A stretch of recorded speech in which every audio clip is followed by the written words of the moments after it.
alih teknologinya sudah learning by doing. Jadi kamu belajar tapi kamu bekerja. Indonesia itu ternyata tidak hanya punya kapal perang, tapi punya industri kapal perang.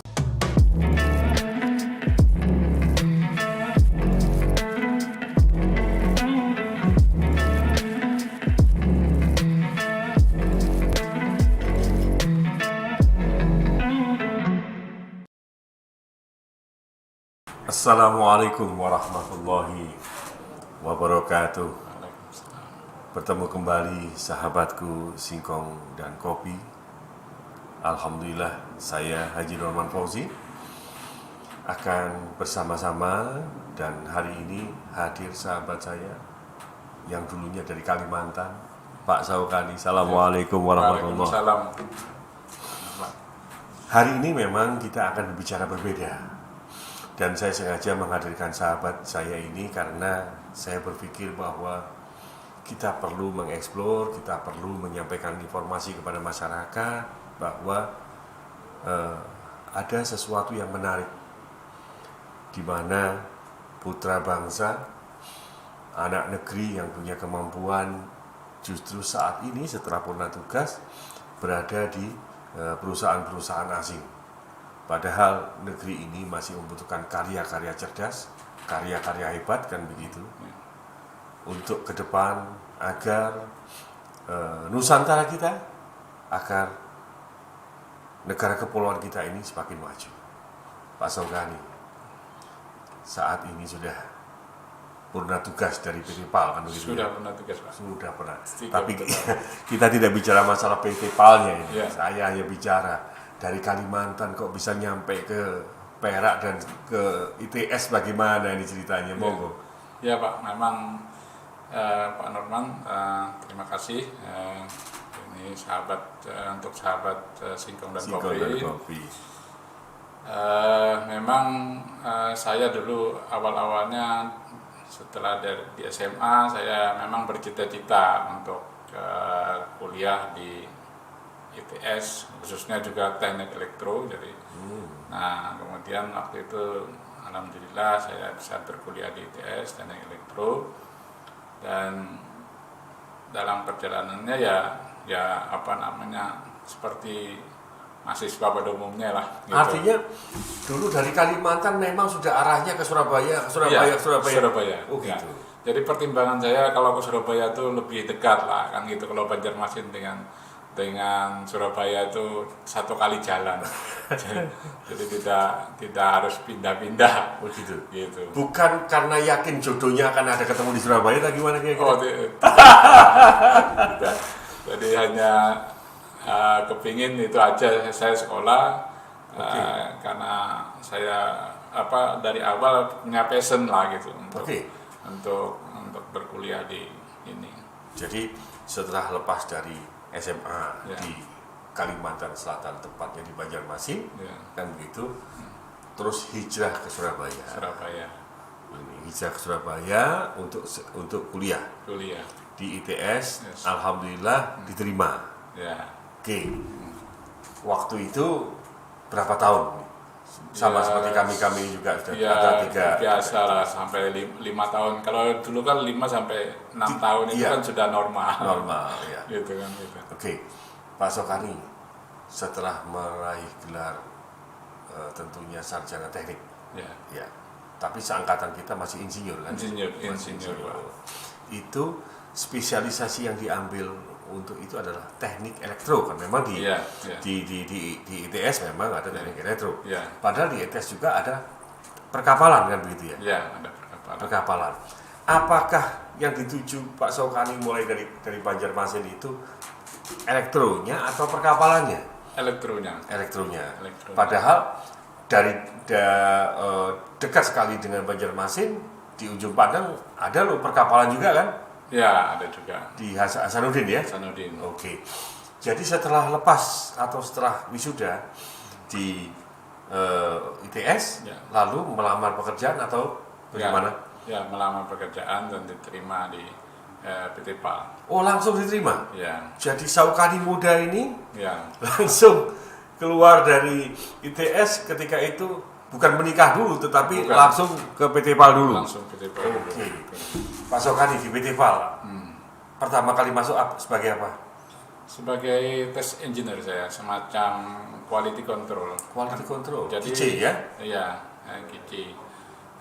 QC lah gitu orang nyebut. Kemudian ya kerjaannya sudah berinteraksi juga dengan berbagai macam peralatan, dan beberapa peralatan itu kan teknologinya dari luar negeri.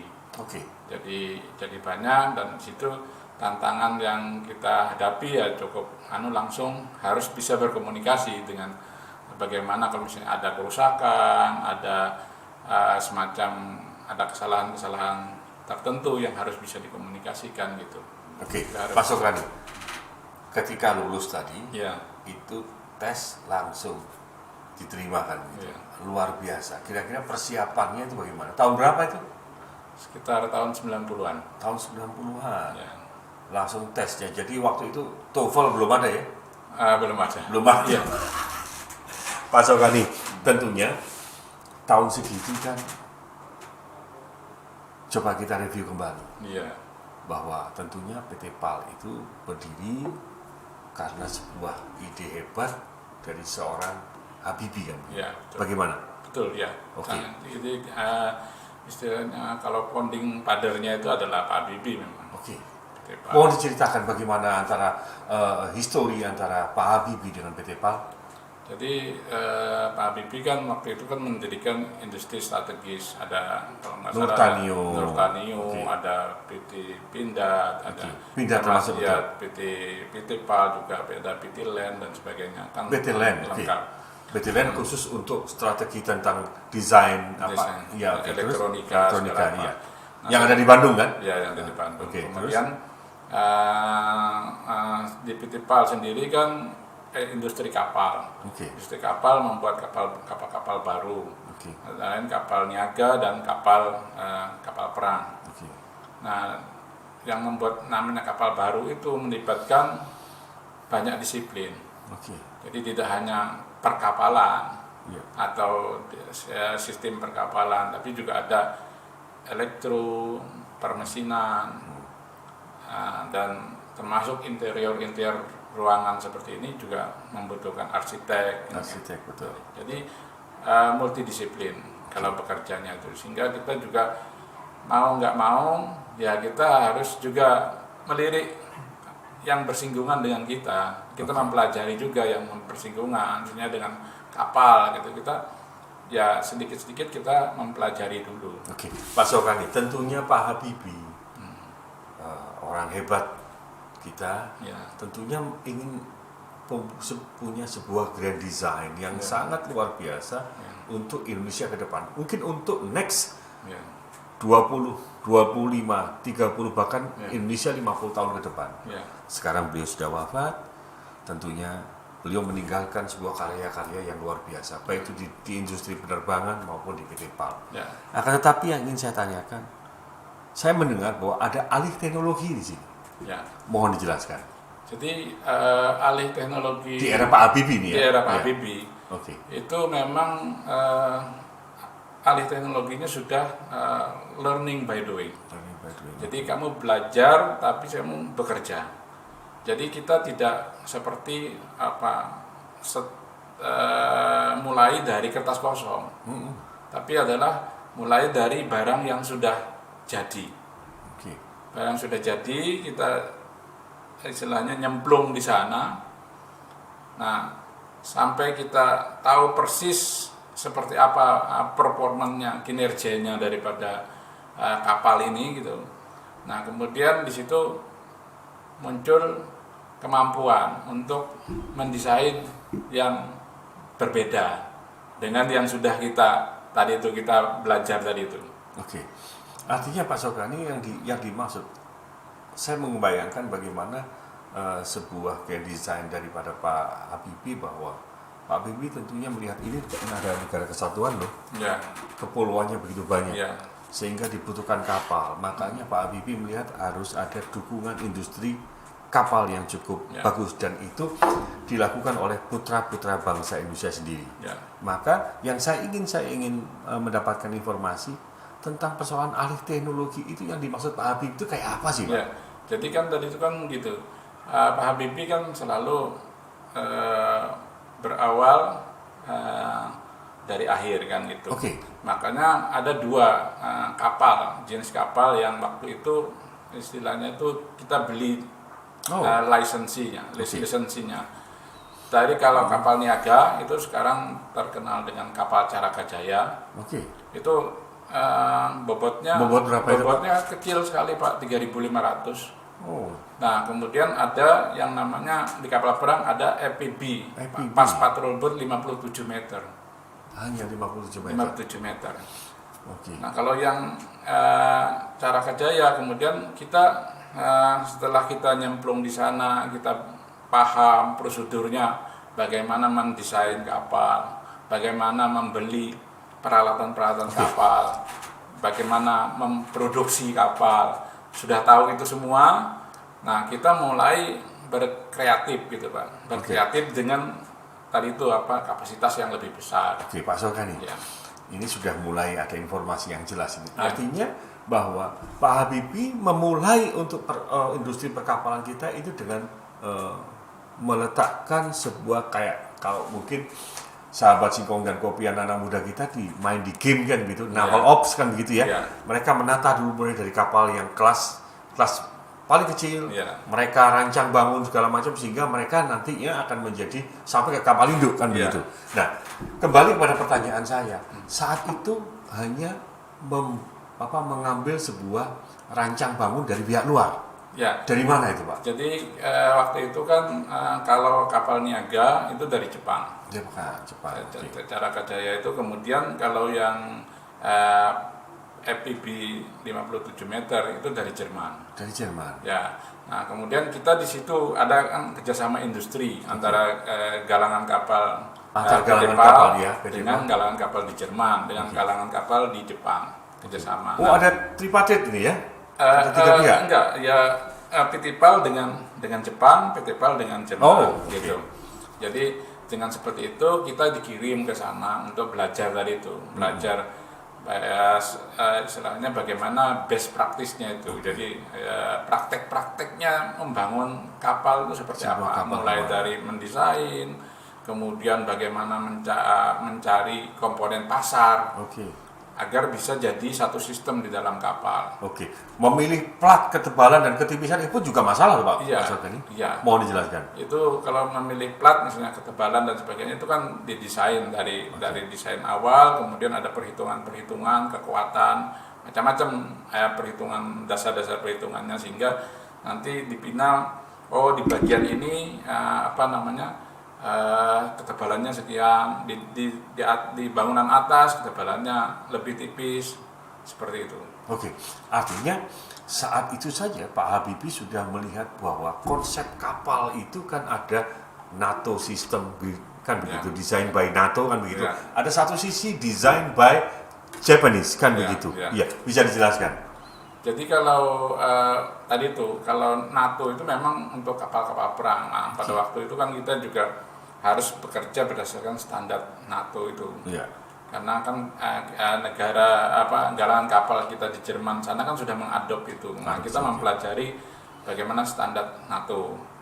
Nah, kemudian kalau di di Jepang itu juga ada standar-standar kapal-kapal komersial umumnya. Jadi yang dilakukan ada standar Jepang sendiri, ada standar yang di luar Jepang kan juga ada.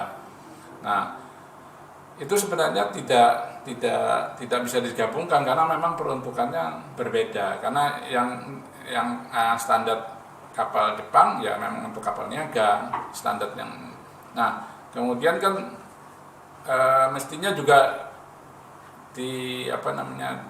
pada waktu itu kan ya PT PAL ingin punya satu sistem aja kan gitu. Makanya terjadilah kayak semacam penggabungan gitu loh. Tapi kan kapal perang itu memang sangat kompleks.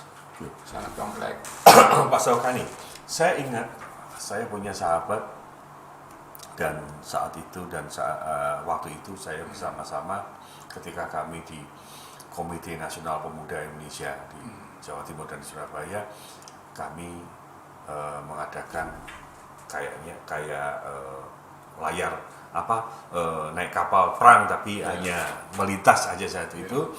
Dan saat itu saya ketemu dengan, waktu itu saya lihat masih di sininya masih 3 Kapten Juanda waktu itu, dan saya lihat luar biasa pola pikir dan kecerdasannya, dan saya mendapatkan banyak informasi dari beliau almarhum tentang kapal-kapal yang dari Jerman. Bahasa Jermannya luar biasa waktu itu, apalagi bahasa Inggris dan bahasa Perancisnya. Pak Sokani, saat itu Pak Habibie kan sudah mulai dengan program-programnya untuk kapal-kapal kita, tidak saja kapal perang, bahkan kapal bekas Berlin pun beliau ambil untuk dibawa Indonesia, kayak landing ship tank, kemudian yang lain. Mau dijelaskan? Jadi memang itu pada waktu itu kan selesai penggabungan antara Jerman Timur dengan Jerman Barat, itu kan ada kapal-kapal yang sebenarnya belum selesai dibangun. Belum selesai dibangun, itu ada kalau nggak salah 39 unit kapal. Jadi bukan kapal bekas itu, bukan ya? Bukan kapal bekas. Jadi 39 pada waktu penggabungan itu, terjadilah situ kepakuman sehingga ini belum bisa diselesaikan. Ya, dengan tandainya dengan runtuhnya tembok Berlin kan begitu. Ini terus akhirnya ikut ke siapa kan gitu ya? Kapal-kapal ini akhirnya diambil alih. Ikut Jerman Barat sebenarnya, sudah ikut jadi satu Jerman kan gitu. Nah, pada waktu itu kan mungkin Pak Habibie melihatnya begini, kalau kita membangun kapal seperti kita membangun di PT PAL, itu kan kadang-kadang memerlukan waktu yang lama. Memerlukan waktu yang lama, bisa sampai 2 tahun, 3 tahun kan gitu. Nah, sedangkan ini ada peluang, ini kapal belum selesai sepenuhnya gitu. Sudah jadi kapal tapi belum selesai sepenuhnya. Nah, mungkin istilah sekarang di dalam properti 3 finishing aja saya. Iya. Lanjut. Dari sana kan, tapi kapal ini kan diperuntukkan kan untuk wilayah perairan Jerman Timur. Nah, harus tadi itu disesuaikan dengan bagaimana kalau dioperasikan di Indonesia, yang lautnya luas dan variatif. Dan tidak sama seperti lautnya Jerman Timur kan gitu. Makanya diadakan tadi itu modifikasi, perubahan. Nah, pada saat itu level PT PAL kan sudah pernah menyelesaikan kapal yang di awal tadi itu, pada waktu alih teknologi dan sebagainya sudah beranjak dari sana. Stepnya sudah mulai naik. Sudah naik, dan dengan datangnya kapal ini untuk mengubah tadi, memodifikasi, tidak ada kesulitan. Artinya saat saya bicara dengan almarhum Mas Juanda bahwa kapal itu sempat hilang ketika berada di mereka mau masuk ke terusan Suez, mereka lost control gitu ya Pak, lost contact tapi akhirnya mereka ketemu kembali dan semua kapal alhamdulillah selamat dan tiba di Indonesia. Setelah program itu apa lagi yang dilakukan untuk PT PAL waktu itu atau untuk Maritim Indonesia?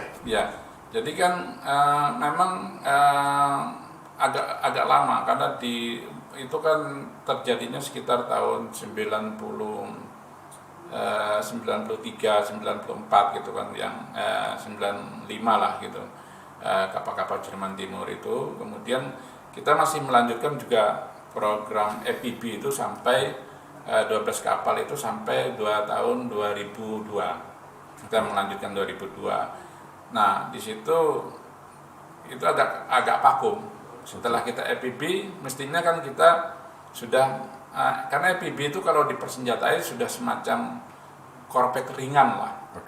Nah, mestinya kan kita naik kelas ini, jadi yang dikerjakan harus pakai korvet. Jadi korvet itu tonasenya lebih senjatanya lebih lengkap daripada yang EPB kan gitu. Nah, mestinya kan kita sudah naik ini. Ini kan jadi kevakuman karena memang untuk investasi kapal perang kan sangat mahal, melibatkan senjata dan sebagainya. Nah, sementara di kapal niaga kita mengikuti booming, Pak. Hmm. Nah, ini cepat sekali kapal niaga. Kita dari 3.500, 6.500, naik. sampai 17.500, 30.000 DWT, sampai 50.000 DWT. Nah, ini kan sangat cepat. Pada waktu itu memang pasar memang membutuhkan. Oke. Nah, sehingga kita tadi itu dari belajar yang di basicnya 3.500 bisa sampai melompat ke 3.500. Padahal kita juga diwajibkan untuk melihat satu sisi bahwa pertahanan kita ini harus dirangkai karena ini kepulauan-kepulauan sehingga membutuhkan bagaimana kapal perang, bagaimana TNI Angkatan Laut yang juga kuat gitu. Pak Sokani, saya ingin mereview kembali bahwa keberanian Angkatan Laut kita hanya dengan MTB mereka bertempur di Laut Aru. Hanya dengan kapal sejenis MTB dengan kapal-kapal besar, begitu. Mau dijelaskan? Jadi memang kalau waktu itu MTB dengan peperangan di Laut Aru, memang teknologinya masih segitu, memang teknologi tahun 70-an, teknologi ke bawah lah kan gitu ya. Nah, itu sangat berbeda pada waktu sudah sekarang ini. Pada waktu Habibie sudah ini kan sudah teknologi sudah mulai ada, seperti kalau komputer sudah mulai banyak kan gitu. Ada Pentium dulu, apalagi ingat zamannya komputer Pentium gitu. Tapi memang kecepatannya tidak sehebat sekarang kalau komputernya kan gitu. Nah, sebenarnya kan gitu.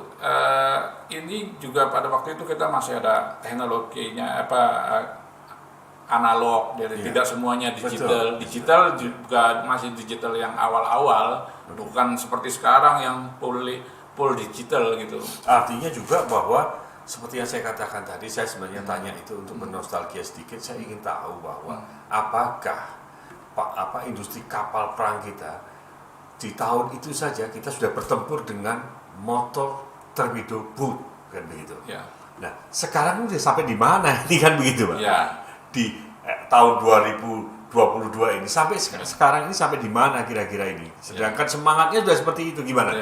Jadi sebenarnya dari itu kan dulu kan keterlibatan MTB di mana Pak Domo ini sebenarnya itu sudah ditindaklanjuti sama Pak Habibie. Kita di FPB itu ada versi, ada yang versinya kapal rudal, ada kapal torpedo. Kapal cepat torpedo, ada yang kapal cepat rudal. Nah, pada waktu itu pada zamannya Pak Habibie sudah ada kapal cepat torpedo. Karena ide tadi itu yang MTB tadi itu. Itu sudah paling canggih. Banyak di situ pada waktu teknologi itu sudah banyak melahirkan petinggi-petinggi di Angkatan Laut. Masya Allah. Karena kalau terkenal dengan KRI Ajak dan KRI Singa itu adalah kegiatan-kegiatan yang dilakukan di PT PAL. Pak Sokani, saya ingin lebih dalam lagi bahwa sewaktu-waktu kita ini harus bertempur di laut, kan begitu. Moto kita Jaya Seva Jayamaya. Kekuatan Angkatan Laut kita luar biasa. Tetapi kalau ini tidak dibarengi dengan industri kapal perang yang memadai, lebih spesifik saya ingin menyampaikan, Pak, sudahkah kita rancang bangunnya sampai di kapal apa sih, Pak? Apakah sudah di kapal frigat atau kapal intercept yang bisa intercept itu, atau kapal apa sekarang? Jadi kan gini, industri kapal perang seperti PT PAL itu sebenarnya kan juga diplomasi militer. Jadi kalau Indonesia itu ternyata tidak hanya punya kapal perang, tapi punya industri kapal perang. Nah, seperti itu. Nah, Pak Habibie itu sudah meletakkan dasar-dasar itu kan gitu. Bahwa kita bukan sebagai negara maritim, kita juga punya industri kapal perang. Nah, tadi itu kan karena melompatnya ini lambat. Nah, makanya kita akhirnya pada waktu mestinya kan begitu kita ngomong kapal intercept tadi itu, kapal cepat rudal, kapal cepat torpedo yang bisa intercept tadi itu bisa menyusup. Ini misalnya kita sudah memiliki kemampuan untuk membangun korvet, kemudian light brigade atau light brigade sebelumnya, terus kemudian lalu brigade. Nah, di awal ini juga sudah teknologi alih teknologinya sudah sangat jelas, learning by doing. Kapal harus dibangun di sini. Kapal harus dibangun di sini. Ya. Kan begitu. Jadi artinya apa? Tidak hanya teknologi yang ingin kita kuasai, tapi juga kita secara ekonomi kita juga mengambil tadi itu, kita belanja dari luar negeri, kita ambil lagi karena ini pekerjaannya di sini dilakukan di sini kan gitu. Artinya manpower kita sudah cukup kan, Pak? Iya, sudah skill kita sudah cukup kan? Sudah cukup. Nah, kemudian kita ada kepakuman, dari kepakuman kita ini pemerintah dalam ini beli lagi kapal ke luar negeri. Lah kita nggak kebagian kan gitu. Senangnya beli memang. Ya, nggak kebagian kan pada waktu itu. Jadi kayak Bapak bilang KRI Marta Dinata memang dibangun di PT PAL tapi tidak sepenuhnya. Gitu. Nah, sedangkan Pak Habibie itu maunya ya semua dari awal. Kalau ngomong-ngomong masalah Marta Dinata tentunya ada dua loh, Pak. Ya. Satu Marta Dinata yang memang built-in daripada Belanda, kemudian yang sekarang dibangun oleh diluncurkan oleh PT PAL. Jadi itu sendiri masih dikatakan assembling atau bagaimana? Ya. Berapa persen sih, Pak, itu karya anak negeri untuk Marta Dinata ini? Jadi kalau untuk Marta Dinata itu masih sifatnya kita sebagai subkontraktor. Jadi nah, ini yang kalau Marta Dinata itu memang yaitu pengalaman kita sebagai subkontraktor, Pak. Nah, padahal pada waktu di kapal Intercept tadi itu kita sudah sebagai main kontraktor. Nah, mestinya kan naik terus ini main kontraktor kelasnya itu kelas fluktuatif tuh naik turun berarti. Nah, ini kan kemudian kita agak turun jadi subkontraktor. Kemudian sekarang dengan adanya fregat dari Inggris ini yang Babcock itu, kita jadi main kontraktor lagi. Nah, tentunya ini kan mestinya sebagai suatu kesempatan oleh pemerintah yang sekarang kita di ini lagi. Nah, bagaimana memanfaatkan kesempatan ini supaya kita juga tadi itu tidak merugikan angkatan laut yang sudah akhirnya maulah merelakan kapal dibangun di PT PAL kan gitu, mestinya begitu. Pak Sokani, sahabat-sahabat Singkong dan Kopi, obrolan kita makin asik dan kayaknya kita harus membagi segmen ini sampai 1, 2, 3. Karena apa? Ada beberapa hal yang Pak Sokani yang ingin kita eksplor lagi. Bagaimana seorang Prabowo yang sekarang, Pak Prabowo yang sekarang menjadi Menteri Pertahanan, konsepnya tentang ketahanan semesta laut itu bagaimana kan itu juga perlu dipikirkan, perlu kita bicarakan. Tapi ada yang data yang saya baca luar biasa. Korea Utara dengan kapal selamnya, kemudian Korea Selatan dengan kapalnya yang Changbangwo kan begitu. Indonesia sendiri ini bagaimana? Kemudian tolong Pak Sokani nanti dijawab bagaimana, sedangkan jumlahnya nih penting loh Pak, banyak loh Pak. Sri Lanka berapa, Pakistan berapa, kemudian Ukraina berapa. Lah yang lucu Indonesia ada berapa? Belum lagi sekarang sebenarnya yang saya akan tanyakan tadi sekarang adalah kalau PT PAL itu betul-betul harus memproduksi kapal perang karena memang situasi dan kondisi negara kesatuan Republik Indonesia yang kepulauan ini, kita sekarang masih bukan maincon tapi subcon. Belum lagi kita bicara tentang kapal selam kita. Padahal Korea Utara sudah manuver kapal selamnya sudah bukan lurus, tetapi mereka sudah manuver seperti Sukhoi kan begitu, langsung hit run gitu. Mohon dijelaskan. Jadi memang pertama memang tidak bisa memang secara kita bandingkan antara Indonesia dengan Korea Utara ya. Tidak bisa kita bandingkan secara apple to apple. Tapi ada yang perlu kita contoh gitu loh. Jadi semangatnya untuk mandiri itu yang harus dilihat gitu loh dari tadi itu. Kita berbeda. Kita perairannya sangat luas gitu. Kita perairan sangat luas dan dia perairannya hanya Atlantik. Menghadap ke Atlantik saja. Atlantik saja. Nah, dari situ kan dia juga hanya bertahan. Sifatnya mempertahankan.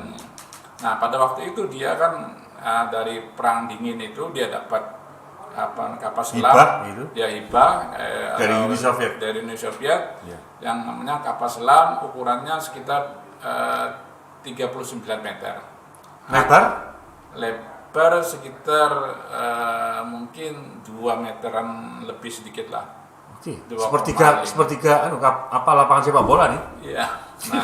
Nah kemudian dia karena dia tuh negara yang bertahan, negara di sekelilingnya tuh dia kok orang banyak memusuhi mereka, artinya negara terkepung lah, negara yang terkepung. Tapi dia kemandiriannya sangat luar biasa. Yang ada ini desainnya ini dia contoh. Oke. Dia upgrade, dia top up gitu. Dia kembangkan.